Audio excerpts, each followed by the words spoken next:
next technique is called captured leaves. Now, this is a come-along technique, and I'm going to use Crystal to help me out on this. Okay. Now, what we're doing on this is the opponent has managed to grab your fingers. It can be the little finger and the third finger. And as they lift you up, they're twisting and bending the fingers back. Now, this is particularly good if someone's seated. For instance, if she was, say, sitting down, and I was to grab her hand and pull her out of a chair this way. Now, if I'm escorting her towards you, which will be 12 o'clock, I want her to go with that angle. That's the angle of least resistance. As I begin to twist, you lift the hands up, but you start to twist the fingers towards yourself.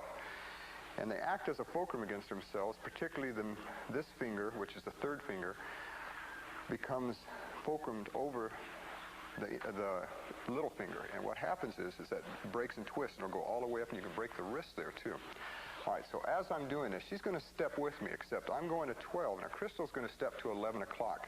But as she steps, she's going to wedge between my hands, and she's going to actually do a hand sword here to break loose of this grab and slip it out from underneath. All right, that's a very important move. All right, come on up. So as I grab and twist and I start stepping, she goes with that motion and she takes it with me. She's borrowing that force. But she keeps spinning and hits me into the kidney or the ribs with her left elbow, and she comes back with a right outward elbow. So you got two outward elbows. Or this elbow, the first one, do the first one again for me, can be a left back elbow. It can go lower and actually be a back elbow this way. So you have an, they are. Okay, let's do it again.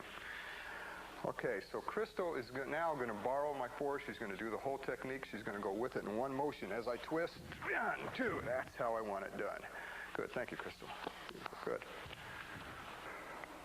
Okay, now with the help of Rick, I'm going to show you another angle of that back elbow. Okay, now as Rick grabs and he steps and I pull out of this, this is where that elbow comes in. I want the elbow to do a back elbow, or you can do an outward elbow. It depends upon where he is. Preferably a back elbow to the kidney or the rib cage. I want your left hand to check. All right, you're going to be in a right reverse bow as you come around. Then you're going to pivot to a modified neutral or horse stance as you come back with the elbow. Now I want to explain something to you. In this technique, you can put your hands on top, and some people do. That checks the hands, but it doesn't start bending, Rick. It doesn't stop him from breaking the fingers. And as he steps to escort me out, if he puts enough pressure down there, he is going to break my fingers. It's not enough for me just to check the hands. As he moves, I want you to break that grab with a hand sword, or it could be the forearm.